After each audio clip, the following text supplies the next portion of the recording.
Now I have that spoonful of sugar song stuck in my head. Thank you, Hooper. You're welcome. Your influence has once again eaten away at my subconscious. Well, that's what I do. You're eroding me. I plant that seed. That's disgusting. I plant that seed all everywhere else. Well, hello everybody, and goodbye. Hello everybody, and welcome to episode 40 of the HooperCast. Lordy, the HooperCast is 40. This is 40. After a bit of some time apart, Dustin and I took some time apart. We are back here again. I almost said we're back together. It would have been misleading. So here we are again, just in time at the end of January to give you our I think, what would we call this? Our most anticipated of 2013 films. Yeah. So we did this last year, and so I guess this will be our second annual, and it's just good for us to sort of look at the year, and at least for me, money-wise, to really look at, where's my money going to go with movies this year? Right, yeah. And it's always fun for me to look at, to think back, like, at what, at least for the 2012 episode we did, where I went back and listened to that, and I was like, wow, of all the movies I said I was interested in seeing, I saw, like, 8. Really, yeah. 8 of them. And I remember looking back and thinking, man, this one seemed cool when we did the episode, but after I heard reviews and just time passed by, and I heard it was bad, and it became less cool. Like, one of those was Ghost Rider 2, which ended up on my bottom 5. Yeah, oof. Yeah, see, that's the thing. Like, this is really just sort of a list of what to spend your money on, but it's like a tentative list, because right now this is what I'm interested in. In a month, even, I may be interested in something completely different. So, but yeah, some of these I guarantee you I will see. In fact, most of these, but yeah, you're right. I guess we'll just go by month. January is mostly over, so I almost don't want to even rule it as a possibility. The only thing that, at least in the past, remotely considered seeing in January was Hansel and Gretel Witch Hunters. But then I just sort of thought, I don't care. Yeah, exactly. Same See, Hansel and Gretel to me was like, it's the equivalent of this Jack and the Beanstalk movie, Jack the Giant Slayer or whatever. Right. It's like, why even bother at this point? Like if you're going to adapt the story, that's one thing, but if you're going to change it that much, the name Hansel and Gretel doesn't get me into the theaters. I'm not afraid of guys named Hansel. I'm thinking of, like, I'm Hansel. I'm Hansel. Touch your body today. That's That's German, exactly what I think. That's not really German. I'm going to give you... fuck it, I can't do it. I should have practiced that before I attempted that joke. That's what rehearsals are for. Yeah, and you didn't show up, Hooper. Nope. In February, there's stand-up guys, which is the only reason I would even go see that is that there's, like, Christopher Walken's in that. Is Al Pacino in that? I wrote down the movie. I did not write down the cast. I should have. Yeah. Anyway, I don't know. I'll end up skipping that. I'll just probably... I think everything I wrote down, either I'm going to see in theaters or I will keep an eye on at Redbox. I'm not going to go see Top Gun 3D because I never really liked Top Gun. Everyone's like, it's such a great movie. I was like, nothing special. I haven't seen it in a long time. I have it on DVD, but I have not watched it in years, so I can't even say anything about it. To me, Top Gun, it's one of those movies that's been like not ruined, but it is. I cannot watch it without thinking of all the gay jokes that everyone makes about it. And so, like, every time, if I'm ever, like, attempting to watch it, I'm just like, I can't take this movie seriously. Like, it's a fool's errand for me to really appreciate Top Gun. There's A Good Day to Die Hard, which I will definitely not see in theaters unless I hear it's amazing. See, I'll probably end up seeing it in theaters. I think the fact that it's rated R is a good sign. Oh, it is? Yes. Okay, good. So I think that's they're on the right track. Now, adding in, sons for all of these action movie heroes, I hate that trend that's happening. But whatever. I guess I could get over it. It looks fun. The trailer looked fun. I mean, You know, it's John McClane, so sure. Mm-hmm. Why not? Yeah. Plus, I still have some movie tickets left over from Christmas. So why not use them on Die Hard A movie 5? you only kind of want to see. Right. Now, in March, I only have 2, one of which I'll definitely see. And I imagine it's on your list, and it is Oz the Great and Powerful. See, for me, it goes back and forth, though, because I'll look at the trailer and be like, oh, this looks pretty good. And then I'll look at the trailer again, and I'll be like, okay, no. And then I'll look at it again and be like, oh, this, why did I say no? And then, like, when I look at it again, it's like, oh, God. And so it's so weird to me, but, and they're clearly marketing it exactly like Alice in Wonderland. But you know, I love the original, you know, Wizard of Oz, and I don't know. It looks fun anyway, and I like the cast, so yeah, I'll probably end up seeing it. If it can add to the world, if it can add to Oz, in a way, you know, like versus taking away from the original, or right. For its sake and for the viewer's sake, I don't want this movie to come off as just completely unnecessary, like a completely over-budgeted, overblown attempt at nostalgia, like so many remakes and sequels are these days. Right. I hope it does. I hope it comes off as genuine. I hope it's a genuine story. It's strange for me because, with few exceptions, I can't really buy James Franco in a leading dramatic role. It's just saying that dramatic. He's not like a drug addict. Well, at least not that I know. That'd be interesting. He's like trying to kick smack while he's trying to become this wizard. That explains Oz. Yeah. While all the horses are different colors, and he's just it'd be yet another role where they would cast James Franco as someone who wraps a tourniquet around his arm. Yeah. I'll keep an eye on that one. Just like I said, so many of these are just. I'm not gonna. My default. It's sad. My default. I have to approach movies from a completely financial point of view these days. Like, we've talked about this over and over and over again, but the idea of assumption versus cost. Like, unless I am just completely enamored by what this movie could be, my assumption is that I won't be going to see this unless. Right. And the condition is unless it is. I've heard fantastic things from people, and I've been given good reasons to see it in theaters. Mm-hmm. Versus, I mean, there's certain movies on my list. There's only a few movies on my list I can really think of, this entire list, and I'll mention them as they come, that I can see myself wanting to see exclusively in theaters. And Oz could be one of them in terms of sheer scope, but it's the substance of the story I'm worried about. Right, yeah, it looks like a good movie to see in theaters. Right. By the time it rolls around, I could feel differently, but I imagine I'd see that in theaters. I mean, it looks, big enough, like you said, in scope to warrant spending $10 on. Do you have anything else for March? The Incredible Burt Wonderstone. What is that? What? That's what? I'm sorry. I know I just came off as a McDonald's employee to you, but I'm not really. That's exactly what it was. Wait, so you excuse me, now? This sandwich was supposed to have pickles on it. What? That's exactly what you just gave me.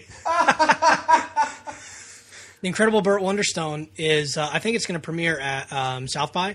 Okay. It's a comedy starring Steve Carell and Jim Carrey and Olivia Wilde and Steve Buscemi and Alan Arkin and James Gandolfini, and I'll totally see it just for that cast. Like every reason I just listed, that's why I'll see it. Basically, Steve Carell plays a magician, and his partner is Steve Buscemi, and they're like friends from like way back when they were kids, and they're magicians in Las Vegas. But there's a new street magician who's like up and coming, and they're like kind of being forced out, and that the new magician is Jim Carrey, and he's basically like a Chris Angel type magician, whereas Steve Carell and Steve Buscemi are sort of like the old school like tiger in cage magicians. You know what I'm talking about? Yeah. And so anyway, it just seems fun. I mean, admittedly, the first trailer was a little weak, but that cast I think has the potential to do something really, really fantastic. And yeah, I'm looking forward to it. I have a mindset that's very contrary to most people's these days, which is if I see Jim Carrey in a trailer, I'm actually more likely to see the film. Yeah. A lot of people have written him off, but I will endlessly recognize the talent of that man. And yeah, I love Jim Carrey. Yeah. The number 23 was kind of garbage, but like he yeah. I like him, and I agree. I like Jim Carrey a lot. I think he's a great dramatic actor, and he's a great comedic actor. The problem is some of his choices have not been the best, and I think that's what kind of hits most people. But I still love Jim Carrey, and probably always will. And then Steve Carell, I love Steve Carell, so there you go.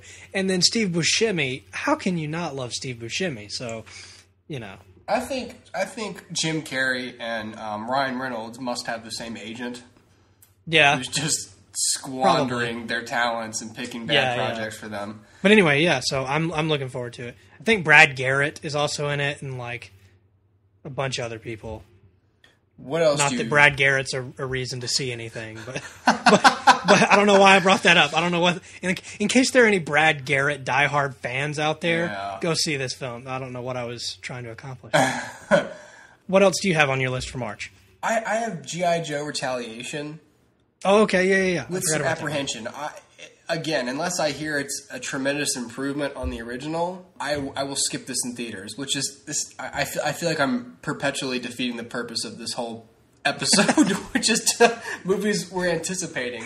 Lots of things catch my eye as something I might enjoy watching.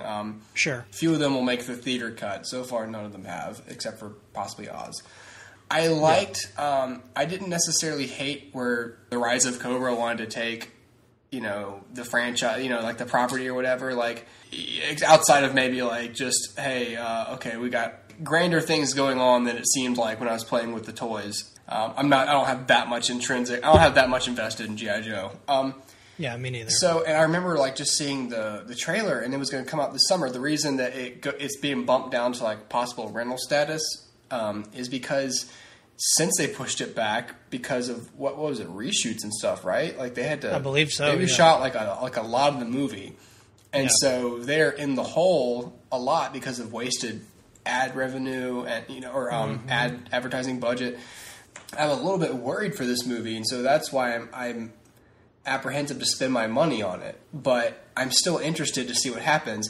This is one of those times where if this movie is also bad, no matter how many more of these I'll release, I'm not going to see it. The same reason I'll still see the next Amazing Spider-Man, regardless of how we felt about the original. Because if 2 in a row are bad, that's where I'm usually like, okay, I don't like this. I even made it through Transformers simply because there were parts of it that I could accept and enjoy, and appreciate. Sure. But if this one is basically the same thing as the original, which was fun to watch, I watched it I think 2 or 3 times, but ultimately like forgettable, then I'm done with this franchise. That's why I'm interested in seeing it, because to me this is like, am I going to keep watching these or am I going to write this off? Right, and I see what you're saying. Like, as far as Spider-Man goes, I'll see the next one because I like Spider-Man. Yeah. And because I want so much for it to be good. And I think G.I. Joe is sort of the same way. I've never really been into G.I. Joe. I never played with the toys. I never really watched the show. Yeah. But there's potential there, and I'd like for it to be good. Now, I'm not even going to say that I'll see this in theaters because, to be honest, I probably won't. Right. But I'm interested to see what they do with it because the first one was so like poorly received. You'd think that they would take some of that and like channel it into something positive. So anyway, I'm interested, but it's probably not something that I'll go out of my way to see.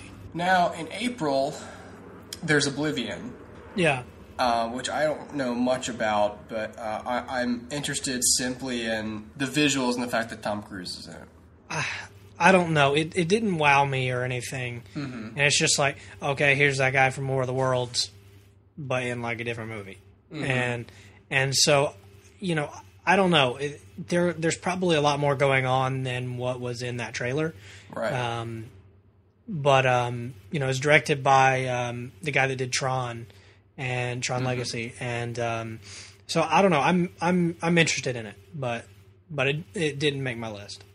Yeah, and that one again just depends on, because movies like that can either end up being like awesome because I visually I dig the concept, I dig how everything looks, Sure. I dig like how everything is structured. Now it just depends on, is this hitting you over the head with something, or is it falling apart? And if the answer to both of those is no, then that's generally where I'm like, okay, well, I'm going to enjoy looking at it, and I'm not going to feel pressured or preached to by whatever sort of message they have about humanity, you know.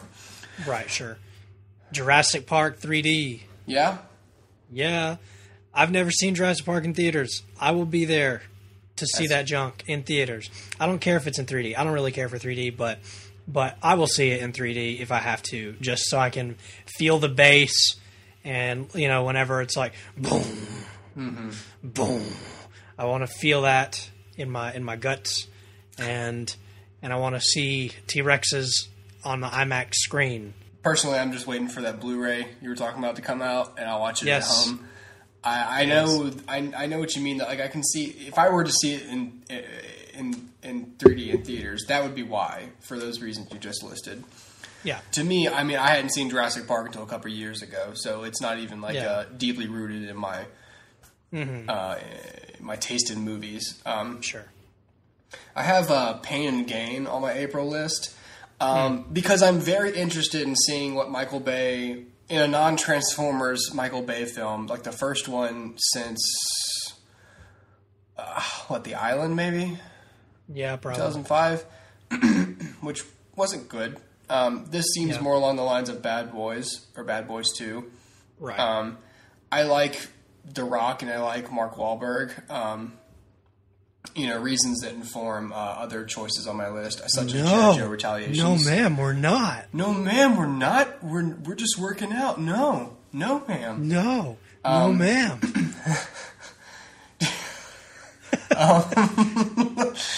But it looks. I appreciate the fact that it's about human beings, you know, and so maybe Michael Bay's humor or whatever will actually apply in the story. Sure. You know, and not instead of undermining the gravity of intelligent alien life forms, he can apply, you know, stupid jockish bro jokes to a couple of jockish bros. I feel like this movie could be very fun to watch and enjoyable for what it is, since, you know, I won't feel offended or you know, talked down to as a viewer. Sure. And I'm not much for, like, I don't run around saying, I'm offended. People do that too much these days. I have a very thick skin, and frankly, everyone in the world should. There's no reason why you shouldn't. But that's a much bigger issue. But people do that too much with movies where I'm offended by that. I was offended by this. Look at what's going on with Django Unchained right now. People are offended by the Samuel L. Jackson character. People are offended by the copious use of the N-word. Guess what? Racist spoke like that. You can't pretend that area of American history didn't exist. If you do, then I think you have issues and you can't recognize the history we come from for what it is. You just don't like hearing the word because you take it and you turn it you turn it into an attack on you rather than an accurate representation of history. Right, exactly. Anyways, that all goes back to like the step and fetch bots from Transformers 2, who were admittedly racist and unnecessary characters. So you know, but I don't feel offended by most films I see, except ones that are obvious. So I don't think that will apply here.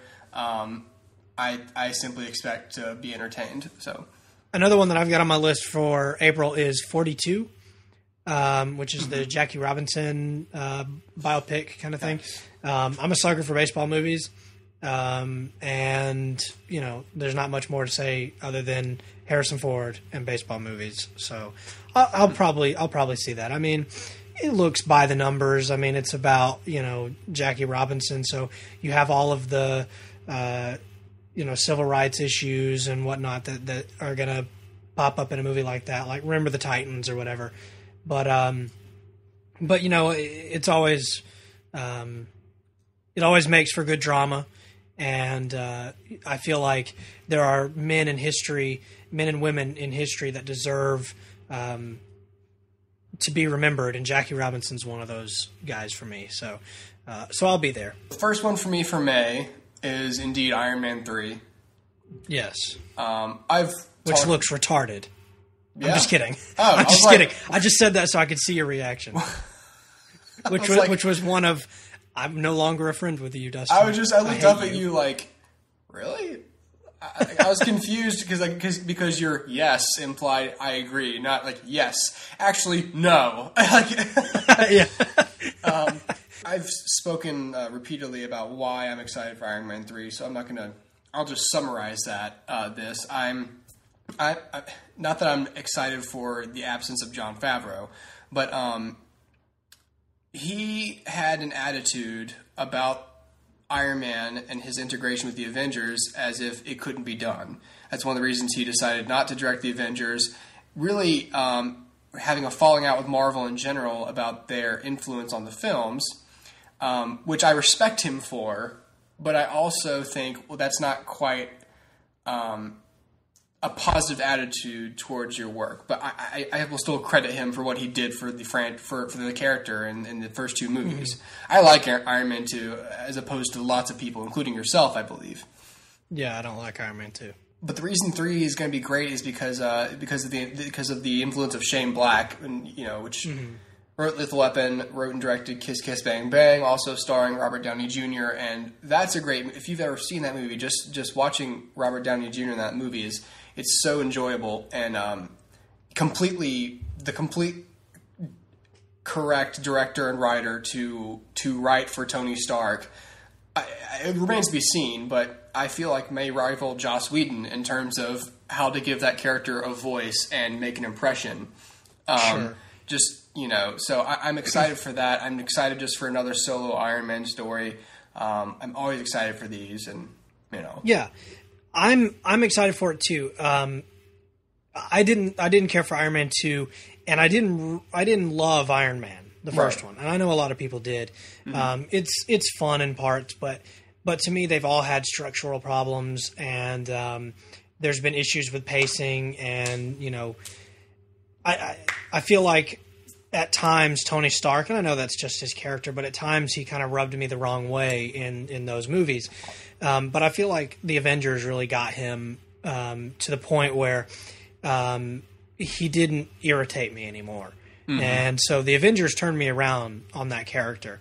And so it's something that I'm actually kind of glad that Jon Favreau's not there. I think that this is a more dramatic direction, which I think is good, because with a character like Tony Stark, who is sarcastic and who seems to be detached from things, to give him that weight. This is sort of a post-traumatic stress story, it seems. And to give him something like that to have to deal with, I think is really smart. My only concern is that it's going to distance itself too much from the Avengers. And I know before I've said that the Avengers seem to have weighed some of the other movies down in that they all had to fall in line. Mm-hmm. And now that we're getting a movie that seems to be completely alone and not have any ties to the Avengers 2 or anything, I feel like that's going to be really strange for me to have to deal with, especially now that they've all been together. At the end of the Avengers, it ends with Tony Stark and Bruce Banner driving off together. So I'm going to wonder, where's Bruce Banner? And I'm going to wonder all of these things like, why isn't Nick Fury helping? Where's Black Widow? Where's Hawkeye? I think that's an easy hurdle to jump. But if they don't actually do it, it may drive me kind of crazy to know that they all exist in the same world, but when one of them is about to die, they're not there to help him. If that makes any sense. So I think it's going to be very tricky, and this is going to be very, just like Iron Man was the beginning of it, this is the beginning of phase 2, and if they have to get this right, they have to get this moment right, because if they don't, everything else is going to fall apart. Iron Man really is the backbone of all of these things. Mm-hmm. And anyway, I have high hopes for it. Like I said, new director, great. New writers, great. I really want them to get this right, and I hope he doesn't go back to annoying me. So that's all I have to say. Before we move on from it, I'll say I share the same potential grievances that you do. To me, I would think, at least, and this is completely just my opinion, that having the other Avengers able to help Stark I only really feel like S.H.I.E.L.D. would alert them to Tony's peril. Well, I feel like they wouldn't, not because they don't like him, but because I feel like the Avengers are only really assembled when there's like a potential global catastrophe. So if it's in this movie, this Iron Man 3 seems to not really be a global catastrophe. It seems to be like a sort of a personal vendetta against Stark. Sure. So I don't know I'm sure Nick Fury's going to pop up at some point. Just knowing how many deals that Samuel L. Jackson signed, 9 films to appear as Nick Fury. Yeah. Mm-hmm. So that tells me he's going to be in each of them at a certain point, except possibly Thor, too. Yeah. Because, as you said, they've established the presence of S.H.I.E.L.D. and, the all-seeing eye, no pun intended, of Nick Fury. So I'm sure he'll pop up. But I don't see S.H.I.E.L.D. as an organization, especially a shady one, as they establish them to be, to really lend their resources to any one Avenger's problems necessarily. So to me, I can understand if, not to mention that Thor is off, in another dimension now, and Banner doesn't really want to be a part of this in the first, was sort of tricked into being part of the group in the first place. And Captain America, among other things, not having a cell phone or, just going off and doing his own thing, wouldn't be around to help Stark. I can't say the same for Romanoff or Clint Barton. So it'll be interesting to see that. And so that will be one of the ways I judge the movie, because you can judge it as a standalone film, but you must judge it as being part of this universe with these, potential Deus Ex Machinas. And if they employ that, I hope they don't, but they need to give me a very good reason why that's not happening. And that is something I'm watching out for as well. So I agree. Yeah, I agree. S.H.I.E.L.D. may not help any one Avenger when they need it, but the fact is that they could, and that I don't know. It just seems to me that it's a hurdle that they're going to have to approach at some point in the film, and I'm sure they will. I'm sure the movie's thought out well enough to be like, oh, we should probably say something about this. And that's fine. All they have to do is mention it. Black Widow's in friggin' Iceland dealing with some polar bears or something. But that's all. I don't know, some evil polar bears robbing a polar bank or something. And there you go, the end. But anyway, they're going to have to deal with that. That's the only thing. The next one for me I have is Star Trek Into Darkness. Yes. I don't know if they've established what Benedict Cumberbatch or who he is. I just saw a TV promo without the sound the other day where they kept showing shots of the Wrath of Khan or Ricardo Montalban, and they're interviewing Benedict Cumberbatch. So I don't know if he's Khan. I don't know what you know. Frankly, I don't care, and I'm just excited for the movie. I'm excited that he's involved. I'm just excited for this film. I don't know who he's playing. I'd rather not know until I get in there. Yeah. I kind of hope it's not Khan. Yeah, exactly. I kind of hope it's an original character, but if it's not, that's fine too. He's a talented actor, and I'm sure he'll be able to pull off whatever they give him to do. And I'm just excited for it. I think, I love that first film, and I say first film, but you know what I mean, the last film, and so I'm excited to see what happens. I guess on a side note, we can go ahead and talk about this real quick. The news that J.J. Abrams is going to direct Star Wars Episode 7. Yeah. What do you think of that? Well, I'm on the fence about it. I mean, I'm still not convinced that Star Wars Episode 7 needs to happen. But if they had to give it to anybody, I'm kind of glad it's him. He knows Star Wars, and I think we can trust him to do right by it. As long as, Damon Lindelof keeps his hands off of Star Wars. That's really my only concern. I'm concerned that it's going to look visually too much like his Star Trek movies. Now, to a degree, probably they will because they're in space, and which is my gut reaction was, okay, well, I'm glad it wasn't this person I wouldn't approve of. I know that it'll be competently handled. I'm just a little bit afraid that in terms of like shot design and possibly the lens flares and a director has a style. So I mean, there's gonna be some similarities, and people are gonna talk about that when they review it, whenever it comes out. It's inevitable. I'm a little concerned about that because as much as it'll look good, I want it to stand out from the Star Trek movies.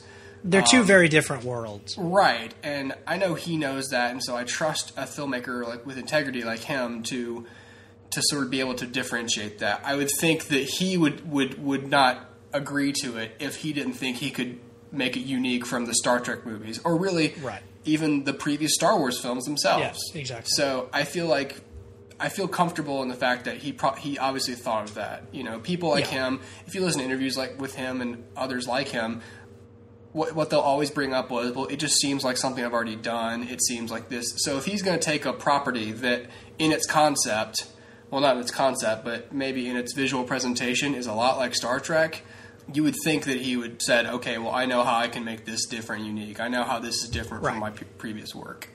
Exactly. Apparently, The Great Gatsby is in May. Odd for it to go from a winter release to a summer release. Now, have you heard this? Is this true that Jay-Z is doing the soundtrack? Is Jay-Z's doing the score for that movie? I thought I heard that. See, that's weird to me. I guess we'll see. Again, The Great Gatsby, I won't see it unless I hear really good things. I probably won't see it. It was one of those books you had to read in high school, and I just thought it was incredibly boring, and now I don't remember anything about it. So, I don't know. I don't know about that one. For me, if I hear good things, then this is an opportunity for me to finally understand this flipping story, to know what's going on. Yeah. Maybe this is full circle for me, because I read the Cliff Notes in high school. And I approached this task very practically, which is I don't really care what's going on in the book, but I do need to learn what I'm going to be tested on. Sure. Yeah. And so I learned the bullet points without actually understanding the story. I still couldn't tell you what the story's about, but I got an A on that test. Did I cheat? Yeah. No. I studied, but I didn't absorb it. I just remembered it for a couple of days, tested it, and just pushed that shit right out. That sounded gross. I just pooped that information out of my head. Took a brain poop. Yeah. I don't know. That I'll have to wait on that. A sad fact. A very sad fact, admittedly, is I'm much more likely to rent Fast and Furious 6 than I am to rent The Great Gatsby. Is that sad or what? Because you know that by the type of movie it is, that you're going to be more apt to feel like you can pay attention to car chases and things, and Jordana Brewster, and making fun of Paul Walker. I don't know. Those movies in particular, like as I've said in the past, have become better in that they've recognized, they've acknowledged the kind of movie they are, and so now they're a little bit liberated. It's almost like when people come out of the closet, I guess. What I imagine that must be like. It's like, finally, all right, now I can be myself. I don't know. Those movies have come out of the car closet, and now they're prancing around. And they've come out of the garage, if you will. Yeah, they come out of the garage. So I imagine you won't be seeing that one, though, for the same reasons why I'm ashamed to admit that I'll keep my eye on it. Yeah. I've never seen a Fast and Furious movie in full. Likely never will. So there you go. Yeah. The same for me can be said about The Hangover Part 3. We all abhorrently... I'm trying to pick the right adjective, the right just hateful adjective, but I'd say despised Part 2. Yeah. One of the worst movies I've ever seen. I saw it on sale on Amazon the other day on Blu-ray. It came with like the DVD and the digital copy and everything. It was like $7, and I was like, Lord have mercy, that's way too much for this movie. See, for me, it's the same thing. It's not two bad ones in a row, so I'm still... I mean, this is the last one they're going to do anyway, hopefully. Maybe. So I'm more apt to see this one just because, as I predicted, it's going to be about Zach Galifianakis' wedding, which I thought might happen. And so I'm interested in that. I'm hoping that they don't run Kim Jong into the ground like they did in the last movie, or like they have in other movies with Kim Jong since The Hangover. But we'll see what happens there. I'm hoping that they involve Justin Bartha a little more because he's a funny actor, and they just cast him aside. And he's like, does no one remember National Treasure? That movie's watchable because of me, you know. Yeah, exactly. See, the thing is, I would be amazed if I end up seeing that movie in theaters.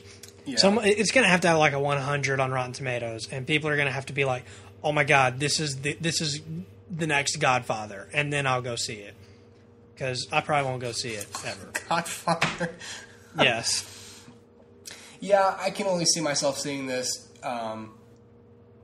with a couple friends, maybe with Tara, but otherwise I'm just going to rent it, you know. But I thought it was worth mentioning because I have strong opinions about the second one. And the second one's one of those rare cases where I hated it so much that it made me hate the first one a little bit, too. Oh, yeah.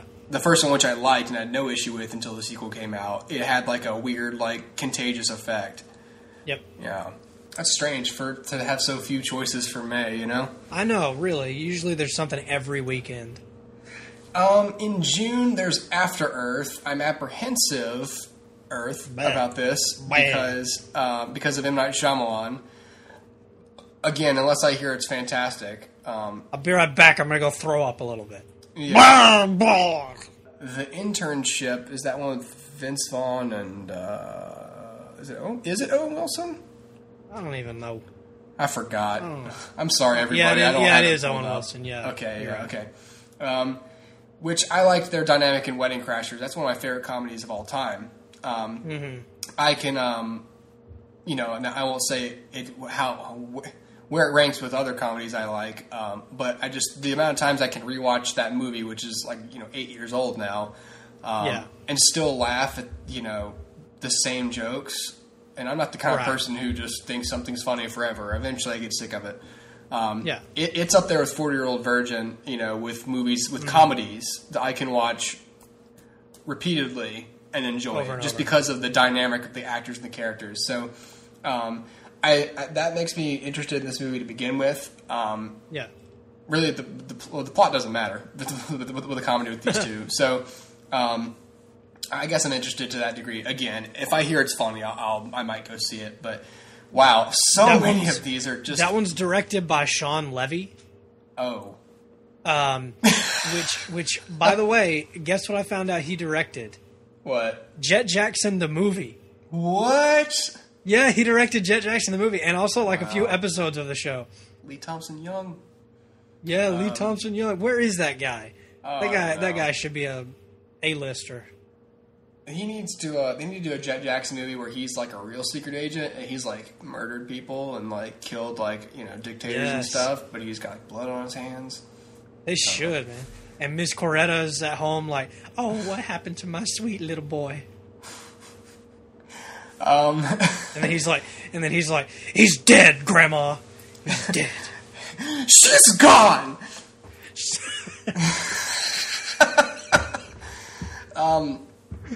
Okay, so the next one for June is Man of Steel, and we've both talked about why we want to see it. I don't know how much more we could really say. Man of Steel. That is my most anticipated of the year. Yeah, but at the same time, I'm trying to remain cautious about it. Perspective. I don't want to get my hopes up. Yeah. But I'm looking forward to it. There's no denying it. I just keep myself, they haven't released copious amounts of trailers. I haven't heard a lot of talk about it. I assume I'm going to hear more in the next 3 months about it. But I'm just trying to, I keep my expectations, in my head, I've made a little bit of a mistake in that I've already told myself, well, it's going to be better than Superman Returns.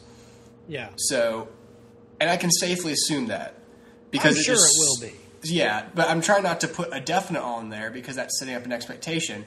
But for me, it's enough to say, look, you're going to enjoy it better than the last Superman movie, So keep thinking about that. Don't think about how great it could be. Just let it impress. If it's going to impress you, then let it impress you when it does. Don't expect, and it's, again, a whole bigger conversation about should you just be pessimistic about life and then let yourself be pleasantly surprised by good things? Or should you expect good things in life, believing in the goodness of human nature and people and things you're going to see, and then be disappointed? To me, it's like, look, it's so much of a big concept to apply to one movie, so you don't really have to think about it that much.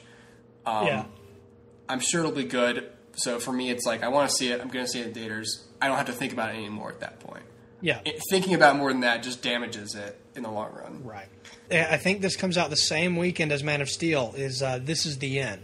Yes. All I know is a post-apocalyptic, but I'm interested in the concept of people playing versions of themselves. Yeah. That's... It sounds really fun. Like, it sounds like just a group of guys, like, just having fun. Right. And for that reason, I'll probably end up seeing it. I think so as well. I agree. I still don't think, but I know later I probably will go see Monsters University. I'm not interested in the concept in the least. Really? I'm really not. But Pixar tends to not disappoint, with the exception of Cars and Cars 2. I'm just not interested. I don't care. I didn't really care about Mike and Sully to the point where I wanted to see how they met. However, when you think about the fact that it's sort of going to be like Revenge of the Nerds in a way, when you can compare it, when it has like a grounded, relatable concept, you can understand, like, I don't know, I can see there being things I like, and Pixar is good about making their stories relatable. So on paper it sounds like an awful idea to me, but I feel like I'll end up going to see it because I'm sure I'm going to hear good things. Yeah. See, I disagree. I think now Monsters Inc. was never a movie that I walked out saying, like, I wish I knew how they met, or I wish I could see more. Mm-hmm. But it is a good movie, and I just think that this is something a little different for Pixar.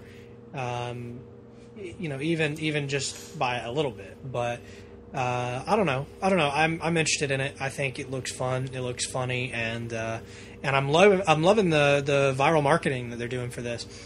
Like, you can actually, like, go to the Monsters University website, and, like, there's information on, like, enrolling and, like, financial aid, and it's like an actual, like, college website. And then there's, like, a store, so you can buy clothes from Monsters University that says, like, Monsters U and whatnot. And they have, like, different options, so you can buy a shirt with, like, 2 necks in case you have 2 heads, or with, like, 6 sleeves in case you have 6 arms. And just that kind of marketing is really, really interesting and really fun. And it just seems like a fun movie. So it's one I'll see, definitely. That's good. There's one more I want to talk about in June. Okay. It's Now You See Me. Have you seen the trailer for this? No, I have not. Okay, Now You See Me. I'm not sure who the director is, but it stars Jesse Eisenberg and Mark Ruffalo and Morgan Freeman and Woody Harrelson. I think Michael Caine is in it. Essentially, best I understand, it has to do with, like, a group of magicians. I guess magicians are big this year. I agree. Magicians seem to be, like, a weird kind of trend this year with the Oz and the other movie you were talking about. Essentially, I think the story here is that Jesse Eisenberg and Woody Harrelson, they're, like, magicians. And if you've ever seen Zombieland, they have good chemistry. I think they work well together. And so anyway, they're magicians, and they basically, like, the FBI thinks I guess in one of their acts, they're like, we're going to rob a bank. And then the bank actually is robbed. And so they think that these magicians robbed the bank. But they're like, yo, we were on stage. How can we rob the bank? And so that's the whole thing. Like, ooh, are they really magic? Dude. And so anyway, I don't know. It just seems like funny. And I imagine there's going to be, like, some Prestige references since Michael Caine is in it and whatnot. Anyway, I don't know. It's gonna be funny, I think. So I can't say that it's one that I'm gonna see in theaters, but I might if it has good reviews. I might. There's two still for me in June, and one of them is World War Z, which I'm gonna have to hear. I'm gonna have to wait and hear on. Same thing. See, I think that looks ridiculous. Yeah, like for the thing. Yeah, and Kick-Ass 2. I feel like, and half of these I feel like mentioning because maybe it explains why there's so many that I feel like I'm going to rent, but I keep mentioning them. I feel like there are people who are anticipating these movies a lot. And I thought I'd give my opinion on them. Kick-Ass 2, I liked the first one, but I'm not psyched about this one. Like, why do I not feel excited about it, you know? Well, for me, I mean, the first one was good, but it wasn't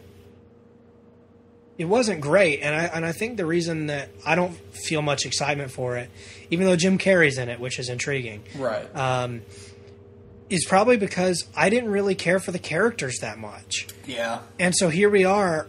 Why do I want to watch them some more? Like, I didn't really like them the first time around. The only character that was halfway interesting was Big Daddy, and he's dead. Spoiler alert, sorry. And and he was only interesting because it was Nick Cage, and it was hilarious to watch him, attempt to be an actor. And and so anyway, I don't know. It just I'm not excited for it, but it may be something that I'll see. I don't know. For July, I have Despicable Me 2. Mm-hmm. No real reason, just I enjoyed the first one, and we'll see. I'll see it. I have The Lone Ranger. Not very interested, but Gore Verbinski has been putting out every movie of his I've seen, I've enjoyed, even ones I thought I might not. We'll see. I mean, this is one of those like classic tales that I feel like they're going to add a lot to, not necessarily in a good way. Almost like G.I. Joe, like you're taking like a concept that's pretty basic, and I understand the creative impulse to add to it, so I can understand why it would appeal. I'm just hoping it doesn't make me sit there and think, this is not what I think of when I think of The Lone Ranger, I don't want to think that while I'm watching it, but thought it might be worth mentioning. Yeah, I'm not too interested in that one. It just seems really the same to me for Gore Verbinski. It just seems very him. Yeah. There's a movie coming out called R.I.P.D., which I don't know much about, but I know it has Ryan Reynolds and Jeff Bridges, and I feel like that would be a pretty interesting combination. I guess they're like supernatural, like detectives or something, and I don't know. See, whatever. I like the two of them, and I don't know, anything with Jeff Bridges, I'm intrigued. So yeah. Hopefully it's good. Ryan Reynolds doesn't need another critical flop on his hands. No. That guy's really... I feel bad for him. He's really trying, and, Yeah. Yeah. I know that this is a big one for a lot of people. This next one I'm going to mention, particularly Sam Donches. And it is Pacific Rim. Yeah. I'm pretty interested in this just because of... I don't even know why I'm interested. I just am. I don't know if it's... I'll tell you why I'm interested. Yeah? Yeah. 3 things. Okay. Giant robots. Okay. Giant monsters. Yes. And Idris Elba. I feel like most people's reasons... I think these are the 3 reasons most people are excited for it. Guillermo del Toro. Yeah, him too. Yeah. I agree. I think maybe that's why. I think it's going to be just really cool to see. I like speculative fiction. Yeah. So it's interesting to for anybody's take on that. So right.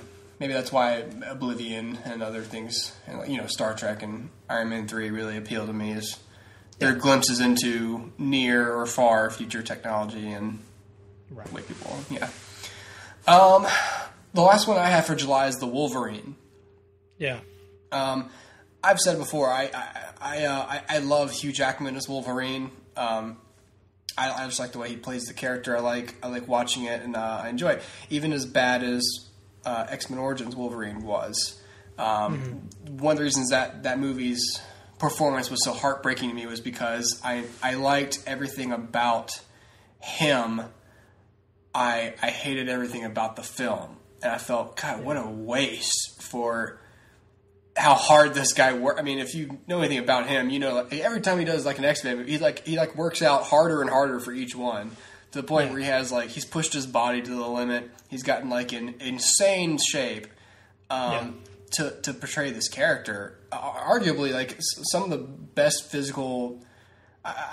It seems kind of weird to judge a person's like physical fitness, but the most comic book like physique I think I've seen on an actor playing a comic book character, with the exception of possibly Ryan Reynolds, but maybe a little more, you know, which, if you know anything about fitness, is incredibly difficult. Yeah. So I respect Hugh Jackman for his dedication to his roles. If you know, he lost and gained weight for Les Mis, and he's done it for other roles as well. So I appreciate his dedication to you know, just even a comic book character, not like a historical figure or like a president or anything. I know that you know, between the involvement of James Mangold and basically the fact that they've sort of said they're retconning the previous movie tells me that no one really liked what they did with the last movie. They're not doing that thing I hate where they're outwardly calling it out, because I still don't think they should do that. But they're basically saying, "Don't worry, we this is what we wanted to do with the last film, and it just didn't happen." So I appreciate that. I know that I'm going to choose to believe them, and that this is going to be a different sort of film than the last one. So, well, I hadn't thought about it in terms of this, but your 2-movie rule, I think, applies here. Didn't like X-Men 3, didn't like Wolverine, probably will not see the Wolverine. For you? For me, I'm getting... I respect Hugh Jackman a lot, and for the dedication that he has to this character, I think is relatively unmatched in superhero movies. For the most part, it seems like when actors play superheroes, after a while, they're like, okay, I'm done. And with the exception of maybe Hugh Jackman and probably Robert Downey Jr., there's really not another actor who's totally committed to the role that they're playing. Now, with that having been said, I'm a little tired of him as Wolverine. I respect what he does. I think he's good, but I'm ready for something else. And the reason for that has to do with a number of things. Number one, I've never cared much for any of the X-Men movies. X-Men 2's okay, but X-Men was boring. X2 only had okay parts. X3 was ridiculous. Wolverine, X-Men Origins Wolverine, was just downright silly and stupid. And First Class, I thought, just completely lost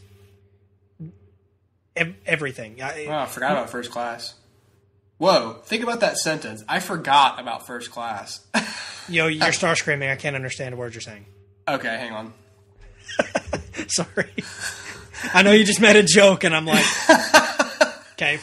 I can see it in your eyes, like, oh, he's going to think this is funny. And then I was like, nope. What I said was, think about that sentence that I just said. I forgot about X-Men First Class. Yeah. You know?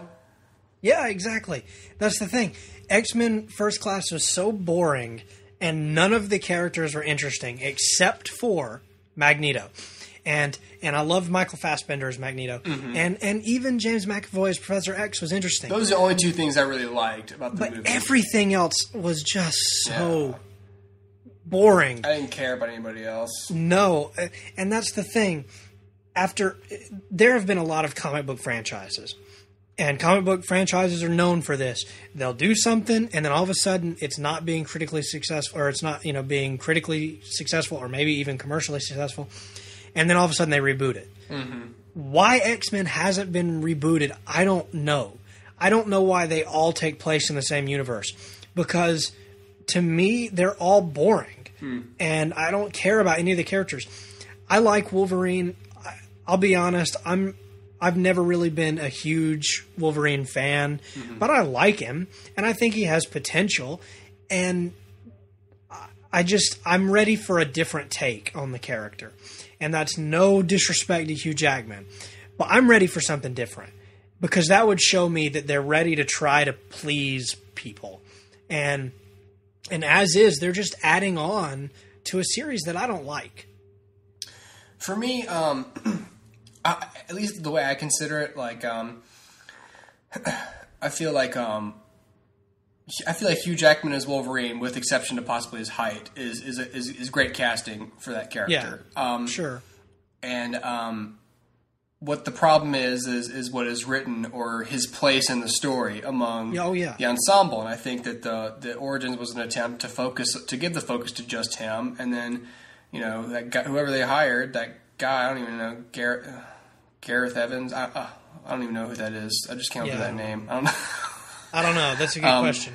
Yeah, whoever they had direct that film, it just fell apart. All the Sabretooth shit was so goofy, and the way he ran, and the fact that every fight scene had no tension because they're both essentially immortal. Like, they're fighting, but you can both heal, so no one's going to die. So, and it's a prequel, so we pretty much know how it's going to end anyway. Yeah. So, and the amnesia bullets. Oh God, and Deadpool. Yeah. Poor Ryan Reynolds again. Yeah. So maybe what I'm hoping for this film is that this will finally be like James Mangold. Hopefully, is going to be the guy, and especially Hugh Jackman's he's in a producer role as well, so he's creatively involved in this, and so I'm hoping between the two of them, because he didn't get to pick the last director. I think he got to pick this time. Yeah. And so he picked James Mangold. I think he picked what's his name, Darren Aronofsky first. Yeah. And who couldn't do it. That would have been insane if it was. Yeah, Darren that would have been Aronofsky. really weird. I don't know much about in a good way. James Mangold's work. I think didn't he do The Last Samurai? I think he did The Last Samurai. This is one of those few episodes. No, James Mangold did Walk the Line, and he did that Day and Night movie, or Night and Day, or whatever that thing was. Right. And yeah. Yeah, this is one of those rare times where I'm like 3:10 to Yuma. Yeah, I'm not I'm not pulling up facts as I'm yeah, he did not do The Last Samurai. But anyway, I'm hoping that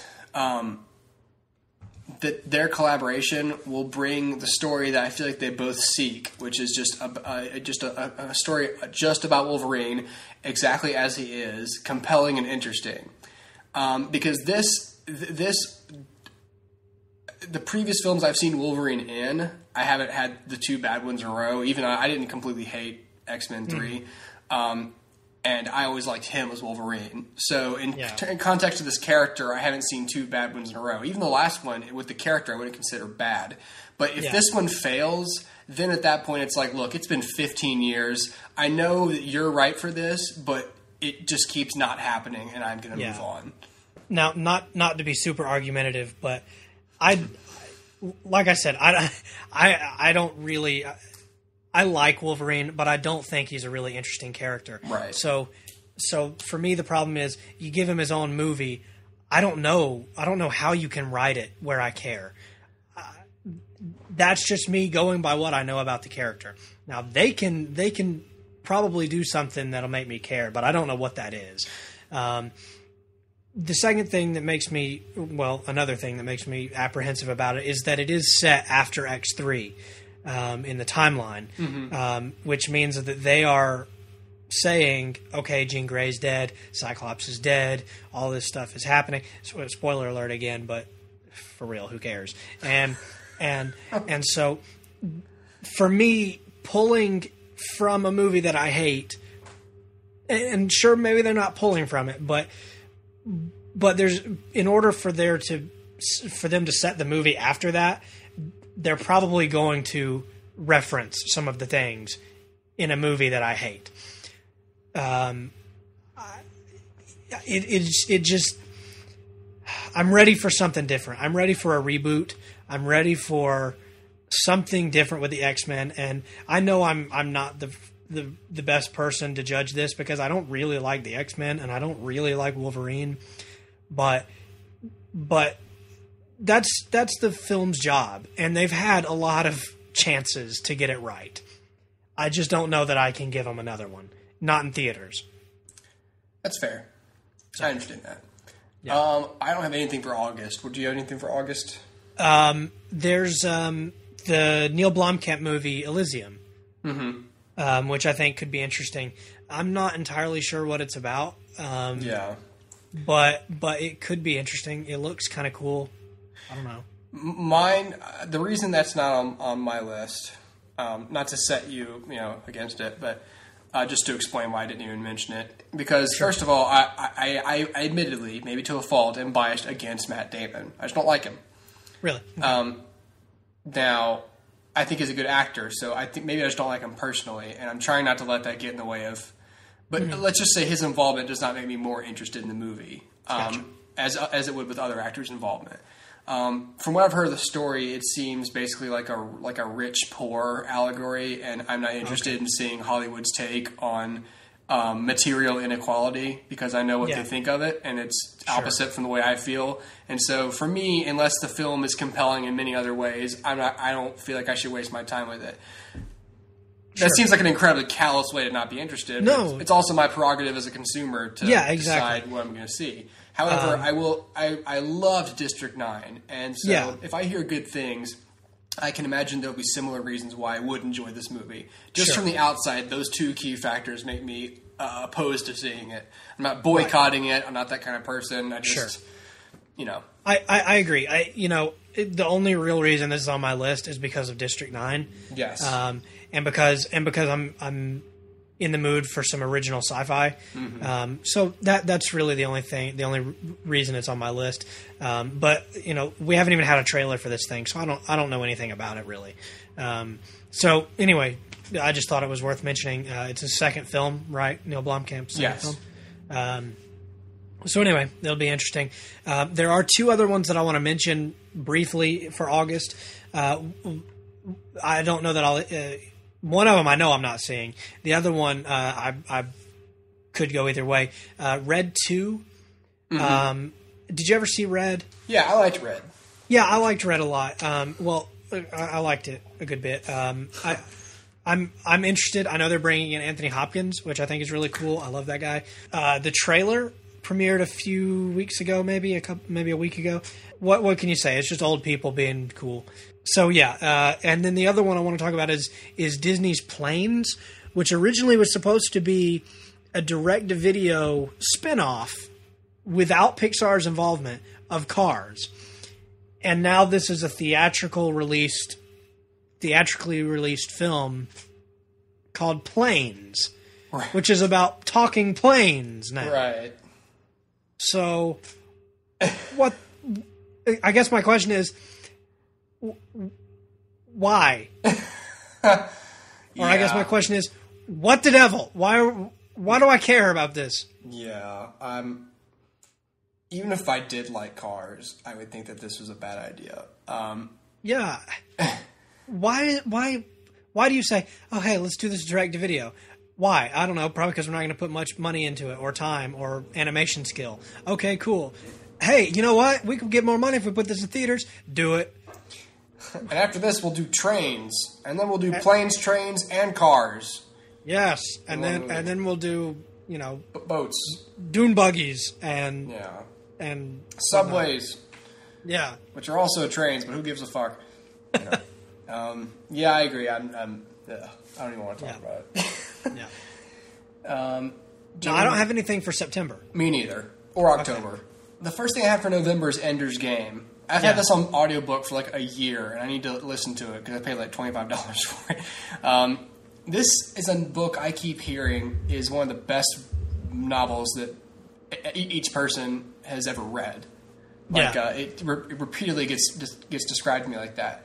So I want to try and read the book, and then but I put it on my list because just that high praise of a science fiction novel again, speculative fiction, I appreciate that, and adaptations of such large books interest me. Yeah. So, and I'm hoping that that'll be good. So I don't really have anything else to say about it other than it interests me. And, yeah. We'll see. I agree. What do you have? I also have Thor, The Dark World. Yeah, me too. I'm just interested in seeing, where it goes from here. The director's from Game of Thrones.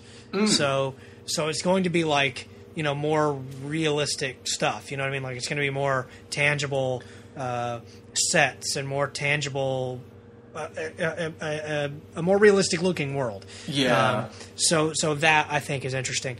I'm interested in this for a lot of reasons. I just want to see more Thor. I think he was the one in the Avengers who kind of got the shaft a little bit. Yeah. And didn't have as much to do as I wished he had. I love Loki. And I love Thor, and I love their relationship, and I know that was touched on in the Avengers. But I want to see that kind of carried on a little bit, and I'm excited for it. I agree, and I hope they can do more with it. Maybe put some more action in it. But still carry on the emotional resonance that right. and maybe take that a little further as well. But I'm excited for it. Yeah. Now there's also a Disney movie called Frozen. Mm-hmm. Which I don't really know anything about, but it's another Disney movie. It's not like Planes. This one was actually supposed to be in theaters. Anyway, I've seen some of the concept art from it. It looks kind of cool. I think it stars Kristen Bell, actually, kind of strangely. And it's an animated film, I guess, about like a kingdom that's put under an icy spell where everything is frozen, and then she has to save her kingdom or something. I don't know. Could be cool. Yeah. I always have a Disney movie on the list. If there's like a legit Disney animated movie coming out, it's on my list. So, briefly, the last thing I have for November is The Hunger Games: Catching Fire. Everyone knows how we thought about the Hunger Games movie. And if you don't know, we didn't like it. I'm not hungry for more. Yeah,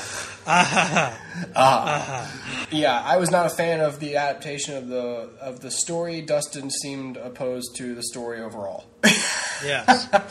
Or certain mechanics of it, I believe. Yes. I think each of us has an equally good reason for not liking the film. The same reason here is like they're a different director, hopefully a different vision, hopefully the right vision, and there's still time for me to either be reinterested in this franchise or to just, put it to bed, since there will indeed be a third one. I'm only passively interested in it. That one I'll actually wait and hear about it before I go see it, as opposed to the other one where I thought, I'll probably like this, Yeah. I have no desire to see this in theaters. Right. Probably will see it on Redbox, but won't see it in theaters. I'm pretty sure, unless everyone's like, "Oh my god, you have to go see it because the thing and the thing and the thing," and then I'd be like, "Oh, maybe." But for December, I'm sure you have this as well, is The Hobbit: The Desolation of Smaug. Yes. Again, no really added reasons why we want to see this. We talked about why we support the 3-movie split. This is evidence of why it's on our list. Yay. Yeah. We proved ourselves to not be hypocrites. Yes. If you disagree, if you hate The Hobbit, then just go jump in a river and die. That was harsh. I'm sorry. Don't die. Just drown a little bit. For December, Anchorman. Oh, yeah, that's right. Anchorman is a hilarious movie. Everyone's seen it at this point. Everyone quotes it every day of their lives. I don't know. I think I want to see more. Yeah, I agree. Does it for me for December. Overall, the big ones for me are going to be The Man of Steel, Star Trek, Thor, and The Hobbit. I think those are going to be the big ones. Yeah, I feel like the ones I will unmistakably see in theaters are definitely Iron Man 3, Star Trek, Man of Steel, The Wolverine, and Thor and The Hobbit. Yeah, and I'll end up seeing Pacific Rim in theaters too, if only just because you're gonna want to see that one in theaters. Yeah, I feel like the scope of that movie sort of demands a theater viewing. Right. So anyway, those are my big ones. Man of Steel probably being the number one, followed closely by The Hobbit probably, but again, trying not to get my hopes up too high. Right. But yeah, I think overall 2013 is going to be a pretty good year for movies. Undoubtedly, there are going to be movies that are going to like pop up and kind of hit me in the face, like some did this year. Movies that are not on my list but get good reviews when they come out, or have Oscar buzz, or are indie movies that nobody really has heard of but sound interesting. And but these, for me anyway, the ones that were on my list tend to be the big blockbusters, because those are the ones that I'm gonna spend money on. You know what I mean? Yeah. So. Well, that does it for episode 40, everybody. I guess stay tuned. Next time we'll do something for something. Yeah, we'll do something. Yeah. Yeah. All right. Goodbye. Goodbye, everybody. Bye.